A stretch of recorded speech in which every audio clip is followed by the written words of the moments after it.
qu'il était vraiment mal chaussé. Ah, je me souviens pas de quelle compagnie, vous fouillez. Ouais, je pense que j'ai une petite idée de... Il dit, écoute, j'ai une vie pareille, mais c'est pas celle que j'avais voulu. En fait, tu penses, ben là, c'est lui qui a fait l'appel, là, c'est de sa faute. Ça, je comprends. Mais en tout cas, trouver ça ordinaire, mettons. Fait que, ouais, très bonne blague à faire. Hein? On va faire semblant qu'on a un pistolet. Ouais.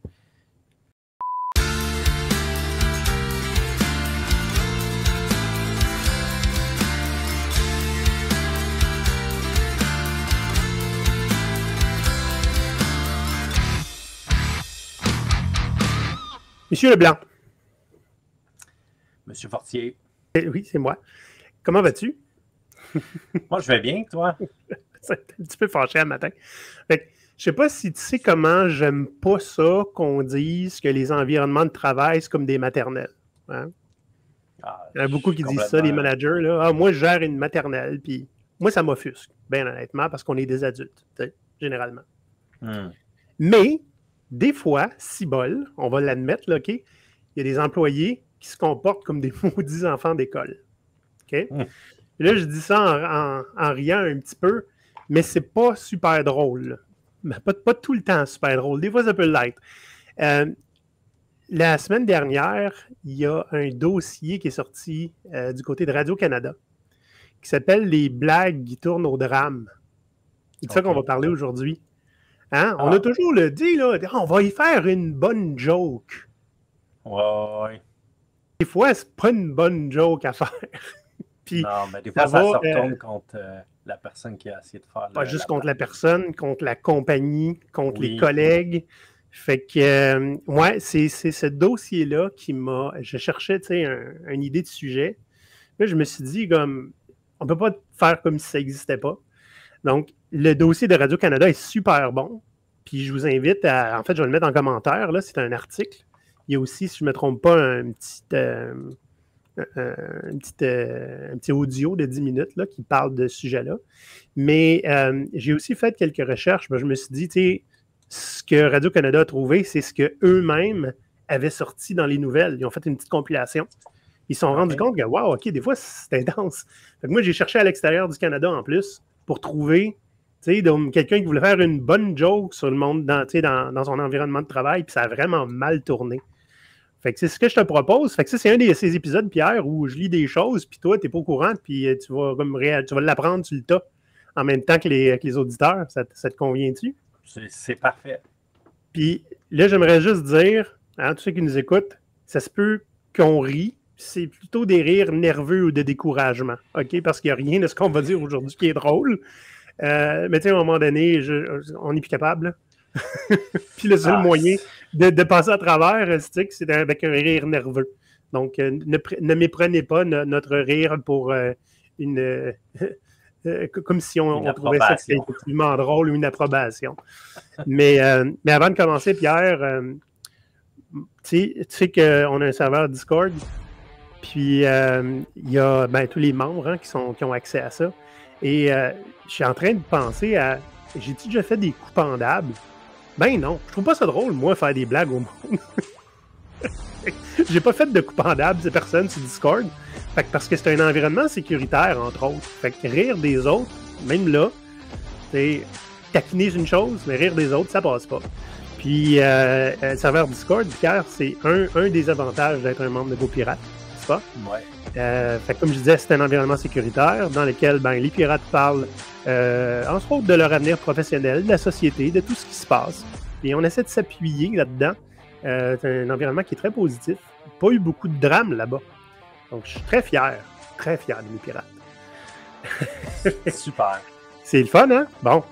Fait que sinon, juste avant qu'on commence, on prend quelques secondes pour notre ami M. Baillargeon et ses solutions informatiques. Vous avez remporté un appel d'offres, mais pas la ressource pour le livrer? Ou votre infrastructure ne suit plus, obsolète, peu fiable, sans plan de relève clair? On connaît ce terrain et on est là pour le stabiliser. Chez Solutions informatiques Baillargeon, on conçoit, déploie et exploite des systèmes d'information depuis plus de 24 ans. Windows, Linux, FreeBSD, VMware, Ceph, VPN, par feu, on assemble l'infrastructure qu'il vous faut avec le bon outil, toujours. On vous aide à livrer vos mandats, à fiabiliser vos environnements, à contenir vos coûts. Et surtout, on vulgarise. Vous avez un partenaire, pas une boîte noire. 100% québécois, passionné par le logiciel libre et l'efficacité, on déploie ce qu'il faut, où il faut, pour que vous puissiez avancer. Besoin d'un coup de main? On est là pour livrer avec vous. Fait que Pierre, j'ai plusieurs petites histoires qui sont sorties d'un petit peu partout dans les journaux dans le monde. Et il n'y a pas vraiment d'ordre particulier, mais je suis allé de quelque chose qui est un peu plus mild vers des trucs un peu plus élevés. Tu sais, question que ça aille de pire en pire dans l'épisode. Est-ce que ça te convient? OK, c'est une bonne idée. Le premier cas que j'ai trouvé, tu sais, je sais pas si tu as déjà kické quelqu'un, toi. Tu kicks ça du monde, toi, Pierre? Ouf, Un coup de pied à quelqu'un, c'est drôle, voyons. Il n'y a rien de plus drôle. Tu donnes un coup de pied à quelqu'un, hey, c'est super drôle, voyons. Ça m'est jamais arrivé au travail. Non, hein? Je sais pas. Mais c'est arrivé à quelqu'un qui s'appelait Harvey Palacio. Fait que lui, il était chez Intel au Nouveau-Mexique, là, aux États-Unis. Okay. Puis, c'était une blague super, bien plate, là. Il y a un collègue qui a mis une pancarte Kick Me dans son dos. Puis, ils ont commencé à le frapper, à lui donner des coups de pied dans le derrière. Puis, tout le monde trouvait ça très, très drôle. Fun, hein? Ouais, fait que monsieur... C'est bien niaiseux. C'est même pas niveau maternel, là. Maternel, il trouve déjà plus ça drôle. Fait que, ben, ce collègue-là, il s'est dit, ben là, qu'est-ce qu'il va me faire ça, tu sais? Fait que je vais aller voir son boss. Puis son boss, il a donné un coup de pied dans le cul. Ben là, super. Pas de boss, bon sens. Il a fait comme les autres. Puis il y a même un collègue proche qui était un ami, tu sais, avec qui, des fois, il s'échangeait des petits cadeaux, des affaires comme ça. Il a continué aussi, lui aussi, il a commencé à embarquer dans le mouvement. Tu sais, quand plus il y a de gens qui participent, plus le QI est bas, là. C'est ça. Ouais. Fait que, tu sais, c'est un cas d'humiliation publique. Hein? Puis apparemment, tu sais, il y avait d'autres choses. C'était pas un cas isolé, là. Ses collègues ont déjà caché son uniforme à quelque part, puis ce qu'il y avait dans son sac, dans le fond, ils ont remplacé le contenu de son sac par des déchets. Wow, quelle bonne blague à faire. Mais, OK, fait que c'était le bouc émissaire c'était comme un bouc émissaire, puis... mais d'une certaine manière. C'est quoi la conclusion de cette histoire-là? Lui, il a fait quelque chose? C'est parce que lui, il affirme que c'est des actes répétés. Hein? Fait que ça, c'était juste comme lui qui est allé trop loin. C'était la fiche dans le dos. Mais lui, il dit, écoute, moi, je suis philippinois. Il vient des Philippines. Fait que moi, je dis que c'est raciste. Au final, il y a deux des agresseurs, hein? Deux des bons blagueurs qui ont été reconnus coupables de voies de fait mineurs, condamnés à des travaux communautaires puis licenciés par la job. Hey, c'était une bonne blague à faire, hein? Ça valait la peine, j'imagine. Super, super. Je sais pas si tu mets ça dans tes réalisations, dans ton CV, tu sais. Non, mais c'est clairement une forme d'harcèlement aussi. Là. Je veux dire, si c'est cet élément-là, cet événement-là, tu dis c'est comme la goutte qui a fait déborder le vase, mais il y avait d'autres choses avant. Oui, absolument. Écoute, là, il poursuit l'entreprise pour harcèlement et discrimination raciale. Ben oui. C'était une bonne joke à faire. Hein? Puis moi, ce qui me rentre pas dans la tête, Pierre, en tant que quelqu'un qui a été intimidé toute sa jeunesse là, à l'école, là, c'est que personne n'a fait comme à arracher le post puis a fait comme regarde, va t'asseoir, puis vous autres, si vous êtes cave. Tu comprends-tu? Tout le monde embarque. Effectivement. Mais donc, on ne connaît pas le setting de cet environnement-là, mais je veux dire, effectivement, il aurait dû avoir quelqu'un qui lève la main, qui dit hey, ça n'a pas de bon sens. Fait que ça, c'est, principalement son patron, tu sais, me semble. On va en parler tantôt des patrons qui ont des bonnes idées. Là, fait que ça, c'est pour ce cas-là. Fait que là, en ce moment, il poursuit Intel. Je n'ai pas trouvé de mise à jour à ce sujet-là. Là. Peut-être que je n'ai pas été chanceux non plus. Donc là, j'ai un cas, justement, qui était dans la nouvelle de Radio-Canada. Donc, c'est un certain Carl Cheillé. En 2010, il travaille dans une usine agroalimentaire. Okay. Puis il y a un collègue qui s'est dit, je vais aller faire une bonne blague, je vais foncer dessus le plus vite possible pour faire un saut. Tu sais, en arrivant en courant, lui, fait que ça, évidemment, le gars ne l'a pas vu venir, hein? Fait qu'il a trébuché, puis son pied s'est coincé dans un convoyeur industriel. Il n'est pas pris dans le convoyeur, il a juste, il est mal tombé, puis son genou s'est violemment fracturé. C'était au point où il voyait des points noirs, puis il a manqué perdre connaissance. Là. Il dit, j'ai jamais connu une douleur de même. Oh. Tu sais, ça, c'est un cas, c'est pas psychologique, c'est un résultat physique de ce genre d'agression en blague. Le gars disait, je sais que c'était pas méchant, c'était pas pour être méchant qu'il a fait ça, mais les conséquences, par exemple, j'ai pas exactement... c'est pas les conséquences en fait que tu t'attendrais à avoir de ce genre de joke-là. C'est ça. C'était au Québec, ça? C'était au Québec, oui, absolument. Donc là, est-ce que ça relève d'un accident de travail à ce moment-là? Écoute, je le sais pas, mais pas spécifiquement pour ce cas-là, mais à toute fin du documentaire, pas du documentaire, mais de l'article, il mentionne un petit peu qu'est-ce qu'on peut faire, puis c'est quoi les recours, puis il n'y en a pas tant que ça, on en parlera à la fin. Là. Il n'y a pas tant de recours que ça. C'est un peu fou, là. Fait que ça, c'était un pauvre gars. Il dit que maintenant, il va encore avec des douleurs chroniques. Là, quand il marche dans les escaliers, son genou clique, là, il fait toutes sortes de bruits. Là. Fait que ça n'a pas l'air de fun. Fait que lui, il va s'en souvenir longtemps de cette blague-là. Ah ouais, ça c'est plat. Puis tu sais, ce genre d'histoire-là, il y a des histoires d'horreur aussi. Là, des gens qui ont essayé de faire ça, mettons, avec une voiture ou un véhicule, là, comme ce qu'on appelle les chariots élévateurs, là, pour les placer. Mais écoute, c'est dangereux, ça. Tu manques le frein, puis tu heurtes ton collègue. Ça peut causer la mort facilement. J'en ai vu un que je n'avais pas inclus ici, là, de quelqu'un qui avait fait semblant de foncer sur quelqu'un, puis il a foncé dedans. Ouais. C'était une bonne joke. Hein? Je vais y foncer dedans. Ça va être drôle. Ouais, c'est niaiseux. Écoute, j'aimerais ça pouvoir donner des trucs, là. À la fin, on donne tout le temps 3 trucs, là. Ouais. Puis ils vont être courts, hein. Mais le truc, faites pas ça! Faites pas ça! Pensez-y, là. Est-ce que vous aimeriez que quelqu'un vous le fasse? Si la réponse est non, probablement, c'est mieux de pas le faire. Puis il y en a qui trouvent ça drôle, des jokes de même, des fois, tu sais. Puis ça me dérangerait pas, mais jusqu'à temps que ça vire mal, tu sais. Ouais. Ben, tu sais, moi, je me souviens, j'en ai fait des blagues, mais pas pour humilier ou pour blesser quelqu'un, ou, tu sais, psychologiquement ou physiquement.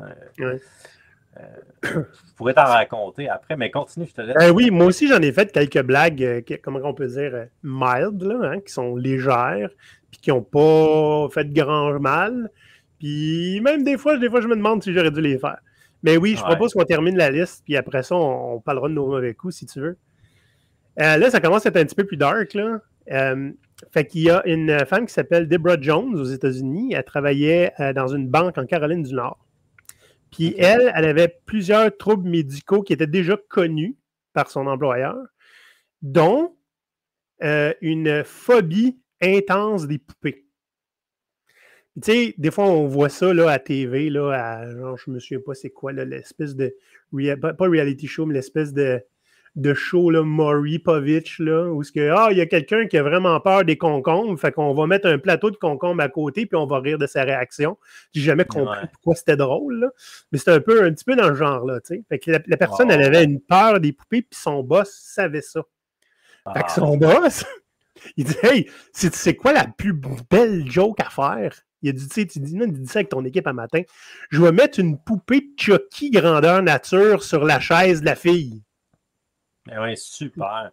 Chucky, là, la poupée qui devient vivante et qui tue du monde là, dans les films, là, pour ceux qui n'ont pas vu ça dans les années 80. Fait qu'il s'est dit, ça va être une super bonne joke. Écoute, elle a une phobie mortelle des poupées, en dire, ça va être hilarant. Mais c'est sadique. Mais c'est sadique. C'est sadique en tabarnouche. Puis de toutes les poupées, tu prends celle-là, ça aurait pu être un calinours, tu sais. Fait que la fille, elle a eu un choc émotif assez intense.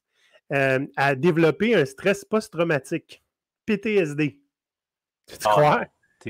Elle a pris 8 semaines d'arrêt de maladie, puis son état de santé, qui était déjà comme pas super parce qu'elle avait plein de troubles médicaux, ils se sont aggravés, puis elle a commencé à avoir des absences répétées parce que son traitement devait augmenter. Puis avec tout ça, guess what? Tout le monde a continué de rire d'elle à cause de ça. Puis elle a fini par être mise dehors parce que tu es trop absente souvent. Hey, super. C'est Ouais. vraiment bravo. Bravo. La cause du congédiement, là, c'est parce que tu prends tu utilises tes problèmes médicaux comme excuse pour t'absenter. Ben, tu vois, ça me fait penser à un point super important dans les organisations. Là, Ouais. Les organisations, les entreprises sont souvent très pro, on fait attention, la santé mentale, tout ça. Mais quand il y a un vrai problème comme ça, là, on se débarrasse des gens. Ah, Pierre. Écoute, ça pourrait faire l'objet d'un autre épisode complet. Ouais. Combien de fois, donc, je parlais, là, je me souviens pas c'est quoi le nom de la compagnie. Personne ne la connaît, mais qui nous disent qu'il faut parler pour une cause, puis qu'on m'a souvent dit qu'il était vraiment mal chaussé. Ah, je me souviens pas de quelle compagnie, vous fouillez. Ouais, je pense que j'ai une petite idée de... Mais tu sais, cette histoire-là OK, la dame elle a peur de ça en particulier, là. Ce serait comme de faire la même chose, là, la blague, là, c'est « Ah, il est allergique aux pistaches, on va y faire manger des pistaches en secret, tu sais. » Mais non, mais on ça se fait pas, là. Pierre, la peur des poupées, là, c'est une affaire inventée, là. Il n'y a personne qui a peur des poupées, là. Ben, hein? Tu sais. Fait que, bref, tout ça pour dire, elle poursuit l'entreprise pour discrimination et détresse émotionnelle. C'est pas encore réglé. Ben, c'est clair. Ben, écoute, j'espère que ça va se régler en... Ouais, ça n'a pas de sens. J'espère que ça va se régler en sa faveur parce que ça n'a aucun bon sens. C'est où la limite? Oui, OK, peut-être les poupées, tout le monde n'a pas peur de ça. Mais hey, imagine quelqu'un qui aurait peur, je sais pas moi, des araignées ou des scorpions ou des serpents. Est-ce qu'on oserait faire ça? Oui. Puis, tu sais, les traumatismes aussi. Tu sais, des fois, là, à chaque fois qu'il y a des feux d'artifice, hein, Benson et Hedges, dans le temps, à ce temps, c'est l'Auto-Québec. Je me demande des fois, tu sais, en 2020, mais 2021, là, ceux qui étaient immigrants d'Ukraine, la première fois qu'ils ont entendu les ping-bang de feux d'artifice, comment ils ont réagi? C'est ça un PTSD, hein? Ah, c'est ça. C'est ce détresse-là, là. Ben, c'est ça. Puis, tu sais, on peut pas, parce que nous, on n'a pas cette condition-là, faire semblant que c'est pas important pour l'autre personne. C'est ça. Fait qu'on connaît pas ce que les autres ont vécu. Puis des fois, ça vaut peut-être pas la peine de prendre la chance d'avoir un gros rire gras parce que tu fais une bonne blague pas d'allure. Un autre cas qui a été rapporté par Radio-Can, il a fait que c'est local. En 2003, un certain Éric Blanchet, qui travaille dans un entrepôt Provigo à Boucherville, il s'en va, il est dans un vestiaire, puis il s'assoit. Puis il y a deux clowns, des clowns. Ils se sont dit, hey, on va y faire peur, on va faire brasser les cases, on va brasser les casiers pour y faire peur. Fait que le gars, il a reçu une rangée de casiers sur la tête. Paralysé. Bravo. Il a 3 vertèbres cervicales fracturées, puis il devient quadriplégique. Ça valait-tu les fous rires, tu penses? Il y a quelque chose qui me dit qu'ils n'ont pas ri ben, là. C'est innommable, là, comme histoire, là. Ça n'a pas de bon sens. Puis là, le pauvre gars, il vient en fauteuil roulant motorisé, là. Puis il dit, écoute, j'ai une vie pareille, mais c'est pas celle que j'avais voulu. Ben, c'est ça. Dès que ça a rapport avec le physique de la personne, là, une blague là, qui pourrait blesser, là, même si c'est potentiellement pas grave, là, vaut mieux éviter ça. C'est pas une bonne idée. Ça n'a pas de sens de pousser des casiers. C'est terrible. Qu'est-ce que... I can see no downside to this. Il n'y a à peu près rien de positif qui aurait pu arriver de ça, là. Tu sais? Non, c'est ça. Je comprends juste pas. Le gouvernement, puis il y a des agents de santé et sécurité dans beaucoup d'organisations, surtout les entrepôts, les trucs de construction, qui essayent de prévenir les accidents avec des règlements, puis répéter. Mettez vos lunettes, mettez votre casque, mettez vos bottes. Mais ça fait partie d'eux. On ne peut pas blaguer avec surtout des objets lourds comme ça. Ça n'a pas de sens.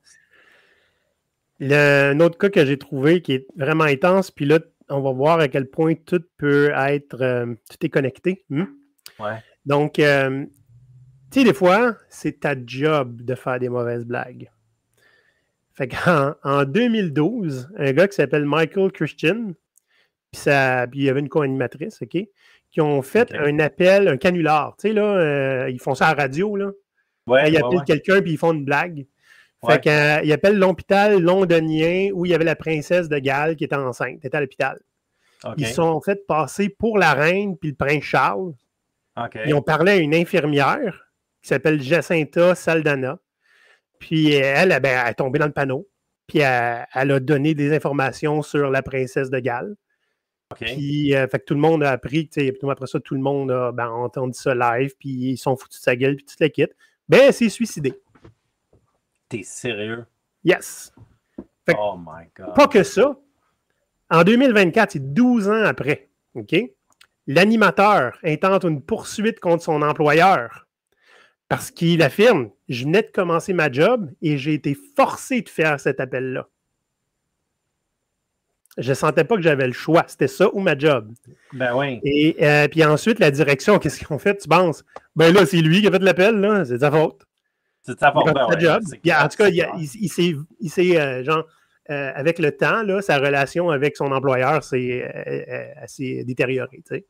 Fait que là, il accuse la station de ne pas avoir fourni de soutien psychologique adéquat parce que lui, pense qu'il se sentait bien d'avoir fait ça, mais il s'était fait forcer. Ben ouais. Puis il n'y a personne, l'entreprise n'a jamais pris publiquement sa responsabilité. Hein? Il a été exposé à des menaces de mort, de toute la haine du public, la destruction de sa réputation, tout ça. Puis je veux dire, d'un autre côté, à quoi tu t'attendais? Tu aurais pu dire non, mais tu commences à une job. Tu te fais dire que c'est ça qu'il faut que tu fasses. Oui, puis en même temps, peut-être que tu n'envisages pas les conséquences de ça, parce que ils en font plusieurs, des blagues comme ça, puis souvent, c'est mineur, là, c'est pas... écoute, ils en font plusieurs, puis au point où l'appel avait été approuvé par les avocats de la station de radio. Ah oui? Mm-hmm. Fait que depuis, évidemment, les deux animateurs, ils sont plus capables de vivre avec ça. Là. Ils ont exprimé tous leurs regrets. Puis, je comprends, puis on ne peut pas savoir comment les gens vont réagir à une blague. Dans ce cas-là, ça l'a affecté la personne, tu sais. Je sais qu'en Angleterre, au Royaume-Uni, la royauté, c'est super important. C'est des gens qui sont vus, qui ont... C'est quasiment comme des vedettes de cinéma, là, tu sais. Ils sont sur un piédestal, puis ils sont respectés beaucoup. Mais elle a mal pris, cette dame-là. Puis malheureusement, ça a mal terminé, là. Puis, tu sais, on avait déjà parlé, ça fait super longtemps, Maurice et moi, de responsabilité d'expression. Hein, quand tu as une... Comme nous, en ce moment, ce qu'on fait, hein, quand tu as une... Comment tu as dit ça? Tu as une tribune, tu ne peux pas dire la même chose que tu dis dans ta cave. Hein? Puis, c'est ça aussi, la responsabilité d'expression. Tu sais, c'est que quand tu affectes quelqu'un de manière publique, je veux dire, si tu n'avais pas appelé, ça ne serait pas arrivé. Ça ne veut pas dire que la madame, elle n'avait pas d'autres choses qu'elle vivait dans sa vie, là, qui n'étaient pas difficiles. Mais je veux dire, comment? Ben, c'est ça, tu sais, puis... Bon, bref, je ne veux pas m'attarder là-dessus, mais j'en ai entendu beaucoup des blagues comme ça, des gens de la radio là, qui appellent puis qui font une blague. Mais souvent, c'est quelqu'un, c'est un ami qui a dit « fais ça », tu sais. Puis, écoute, ça peut être drôle. Mais il faut faire attention parce que gens, on ne sait pas comment les gens vont réagir. Là, tu sais.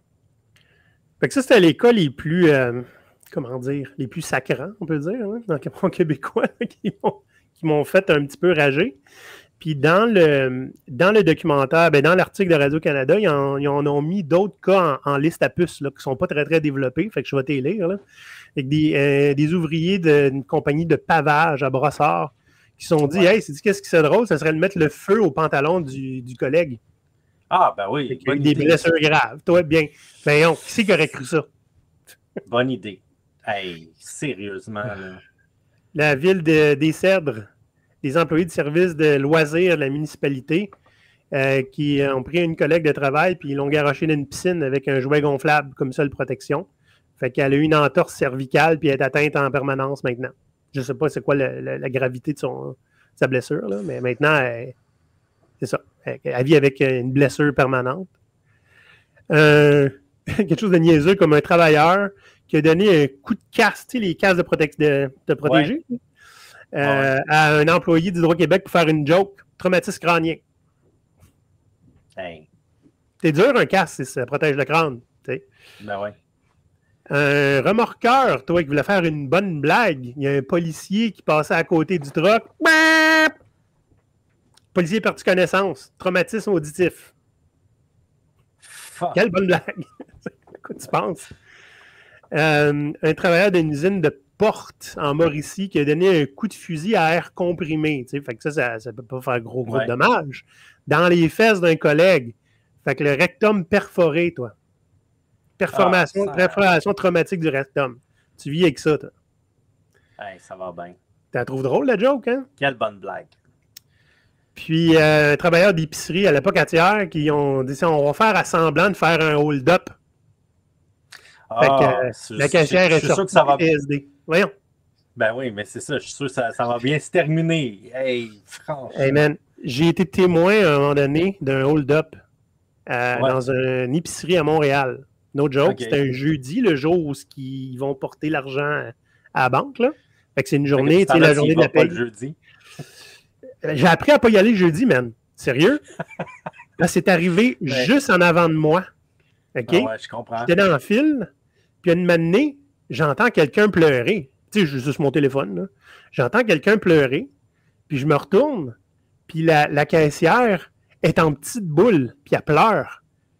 Puis là, là, je vois la gérante arriver, tu sais, en courant. Il y a quelqu'un qui faisait des signes, tu sais. Puis elle dit, il y avait un fusil. Il m'a dit de vider la caisse, j'ai donné tout l'argent. Puis c'est quoi la réaction? C'est qu'elle a pris un des gars qui est sur le plancher, là, tu sais, le gars qui ramasse les paniers et tout ça. Bon, amène-la à la salle, là, parce que là, elle va faire paniquer tout le monde, là, puis on sera plus capable de servir personne. Fait qu'il l'a amené à la salle de drink. Fait que c'est comme ça que ça a été géré. Tu sais, je veux dire, tu essaies de ne pas faire paniquer tout le monde dans le magasin, je comprends. Non, ça je comprends. Mais en tout cas, trouver ça ordinaire, mettons. Fait que, ouais, très bonne blague à faire. Hein? On va faire semblant qu'on a un pistolet. Ça se fait pas. Il y a des choses comme ça que tu peux pas faire ça. Effectivement, les gens ont des réactions émotionnelles basées là-dessus. Puis, tu ne sais pas si c'est. Elle peut plus travailler dans un magasin, là. Ben, traumatisé. Ben oui. Fait que, tu sais, quand je disais, les recours sont limités. Fait que, tu sais, des blessures causées par des blagues au travail, c'est quand même rare. Ça existe, mais c'est rare, selon l'avocate spécialisée là, qui ont interviewé, Maître Marc Bellemare. Mais les victimes sont très limitées dans leur recours civil à cause du régime de la CNSST, qui interdit de poursuivre un collègue ou un employeur pour un accident qui est arrivé au travail, à moins qu'un tiers externe soit responsable. Fait que c'est géré par la CNSST comme un accident de travail, mais tu ne peux pas poursuivre. Tu comprends? Même si c'était innocent. Tu vas avoir un dédommagement potentiellement, mais... Oui. Mais c'est ça. La joke peut être reconnue comme un accident de travail si ça constitue un événement soudain imprévu, mais même l'aveu d'une intention humoristique peut faire que ça va solidifier le dossier, tu sais. Puis ça va confirmer la nature accidentelle de l'incident, etc., blablabla. Mais en tout cas, bref, tout ça pour dire que tu ne peux pas poursuivre quelqu'un qui te fait une joke d'innocent de même au Québec. Parce que c'est géré comme un accident de travail. Fait qu'en gros, là, les amis, on n'est pas en maternelle, là. Fait qu'on ne sait pas qu'est-ce que les gens vivent dans leur privé, dans leur vie privée ou dans leur vie professionnelle. Puis tout n'est pas un bon sujet de blague. Oui, il faut faire attention, surtout aujourd'hui avec les réseaux sociaux, il y a beaucoup de gens qui en font des blagues. C'est filmé pour aller chercher des thumbs up, des vues sur Internet. On parlera des influenceurs à un moment donné, man. Mais c'est ça. On peut-tu juste pas faire quelque chose qu'on veut pas se faire nous autres mêmes? Puis dans doute, ou même s'il n'y a pas de doute, faites-le pas. Ben, tu sais, je peux t'en donner quelques exemples mild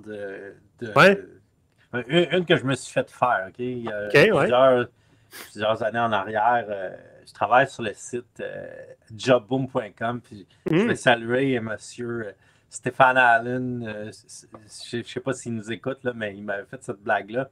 C'est que moi, je testais le site, OK? On programmait, je testais. Puis là, à un moment donné, moi, je mets Je mets mes informations dans un formulaire de contact. T'sais. Puis je mets mon vrai numéro de téléphone. Mais là, OK. Là, je m'amuse à tester des job postings, là, des offres d'emploi, mais au Yukon. Le Yukon, pour ceux qui ne savent pas, c'est un territoire canadien très, très loin du Québec. De l'autre côté du pays. Où je me doute qu'il n'y a personne au Yukon qui utilise jobboom.com qui est surtout utilisé au Québec. OK? Je mets mon vrai numéro de téléphone. Et là, Stéphane, il m'appelle, puis il change sa voix, il me laisse un message. Puis il dit oui, j'aimerais savoir plus d'informations sur l'offre d'emploi. Et là, moi, je prends ça, puis je dis crème, quelqu'un m'a appelé pour vrai. Du coup, je pensais que c'était vrai. Fait que là, je dis ça à mes collègues. Je dis merde, j'ai fait une erreur, j'ai mis mon vrai numéro de téléphone. Puis là, ils se sont mis à rire. Fait que c'était mon collègue Stéphane qui avait appelé en voyant. Bon, fait que.